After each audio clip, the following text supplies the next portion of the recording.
तो दोस्तों आज के इस वीडियो में हम बात करेंगे कि हमारे अपकमिंग बोर्ड एग्ज़ाम के लिए एक बेस्ट टाइम टेबल कैसा होना चाहिए। मतलब हमें कितने घंटे पढ़ना चाहिए, हमें कब पढ़ना चाहिए, हमें कितने देर में ब्रेक लेना चाहिए, और अगर हमें 7 या 8 घंटे पढ़ने हैं तो इतना टाइम हम बिना बोर हुए कैसे पढ़ सकते हैं। तो चलिए स्टार्ट करते हैं। तो फर्स्ट आता है कि हमें कितने आवर्स पढ़ने चाहिए। तो दोस्तों इसका आंसर इस बात पे डिपेंड करता है कि आपने इस साल में अब तक कितनी पढ़ाई की है। मतलब अगर आपने बहुत अच्छे से पढ़ाई की है तो आपके लिए 5 आवर्स, अगर आपने थोड़ा बहुत पढ़ा है तो आपके लिए 8 आवर्स, और अगर आपने अभी तक कुछ नहीं पढ़ा है जो कि एक बहुत रेयर केस है तो आपको 10 से 11 आवर्स तक पढ़ने चाहिए। तो दोस्तों मेरा मानना है कि अगर आप इतनी पढ़ाई कर लेते हैं तो आप अपने आने वाले एग्ज़ाम से पहले ही अपने सिलेबस को कम से कम 2 बार तक रिपीट कर सकते हैं। ये मेरी 100% गारंटी है। अब सेकंड आता है कि हमें कब पढ़ना चाहिए। तो बीइंग अ स्टूडेंट हम हमेशा सोचते हैं कि लेट नाइट पढ़ना बेस्ट है या अर्ली मॉर्निंग हमें पढ़ना चाहिए। अब इन दोनों के अपने अपने फ़ायदे हैं और अपने अपने नुकसान हैं। जैसे अगर आप रात में पढ़ना चाहते हैं तो इसका फ़ायदा ये है कि आपको बहुत शांति मिलेगी और आप एक बेटर वे में कॉन्सेंट्रेट कर सकते हो। बट इसका नुकसान ये है कि रात में शायद आप कॉन्सेंट्रेट ना कर पाओ क्योंकि आपको नींद आ रही होगी।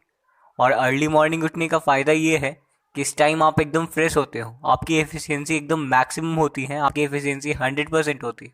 तो आप जो भी पढ़ोगे उसको आप जल्दी से याद कर सकते हो।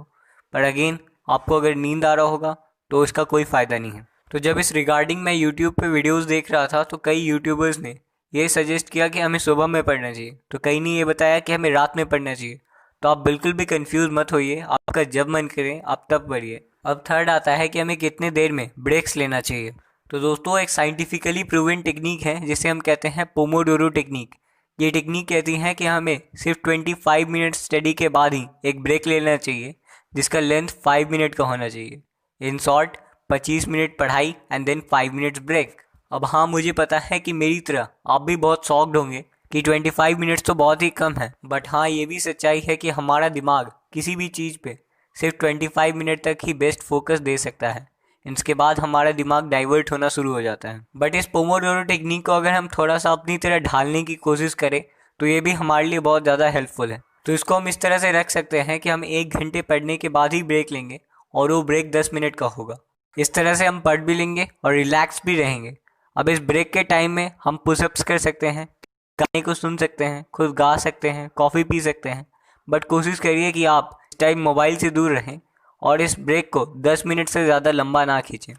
तो अब लास्ट क्वेश्चन आता है कि हम 7 या 8 घंटे इतने लंबे टाइम तक बिना बोर हुए कैसे पढ़ सकते हैं। तो दोस्तों पोमोडोरो टेक्निक इसमें आपकी बहुत ज़्यादा हेल्प करने वाला है। तो अगर आप पोमोडोरो टेक्निक की यूज़ करते हैं तो आप मैक्सिमम टाइम तक बिना बोर हुए पढ़ सकते हैं। और इसके बाद ये इससे ज़्यादा हमारे डिटर्मिनेशन पे डिपेंड करता है कि हम कितने डिटर्मिन्ड हैं अपने एग्ज़ाम्स को लेके।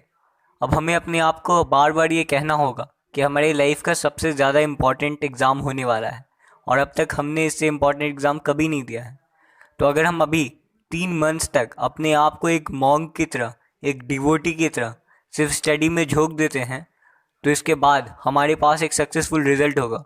अदरवाइज़ हमारे पास सिर्फ और सिर्फ रिग्रेट होगा। तो दोस्तों बोर्ड के लिए जब भी आप एक टाइम टेबल बनाएं तो इन 4 बातों का बिल्कुल ध्यान रखिएगा और उम्मीद है ये इन्फॉर्मेशन आपके लिए बहुत हेल्पफुल रही होगी।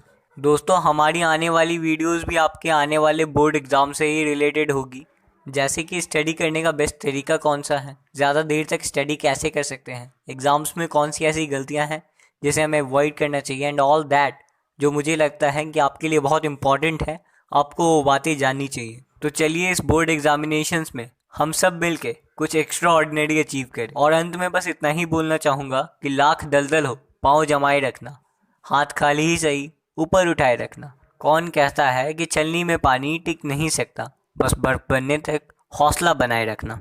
तो दोस्तों आप हमें सब्सक्राइब कर लीजिए ताकि आने वाली वीडियोस को आप मिस ना करें जो कि स्टडी से रिलेटेड ही आने वाली हैं।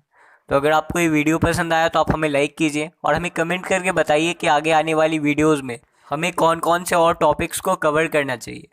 जय हिंद, जय भारत।